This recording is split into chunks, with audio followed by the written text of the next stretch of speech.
President Erdoğan said Turkey and China had signed several agreements that aim to promote and protect bilateral investments, boost economic and commercial cooperation and a medium-term development plan.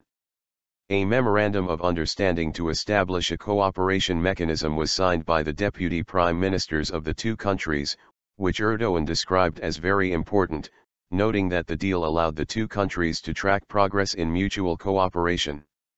He said that in this way the strategic cooperation agreement signed between Turkey and China in 2010 would proceed at an accelerated pace. He said certain developments had prevented progress on the strategic cooperation agreement.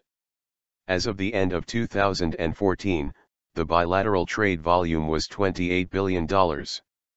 However, the trade gap is something like $22 billion. We can close this gap by increasing Chinese investment in Turkey, he said.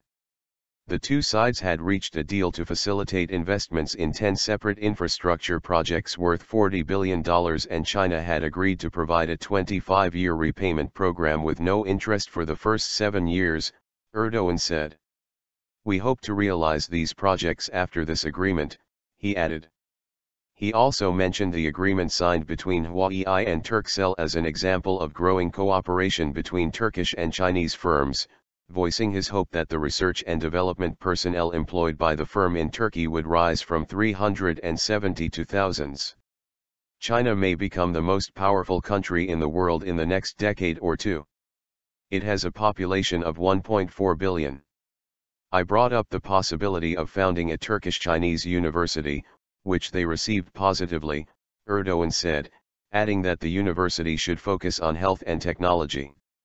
He said such an educational institution would encourage students in the two countries to learn each other's languages. One of the 10 projects of cooperation Erdoğan found particularly important involves Turkey's railway network. He said the two sides were in discussion on the building of important sections of the railway network, which would be part of the railway line linking Beijing to London. The Chinese were interested in being involved in several railway projects in Turkey.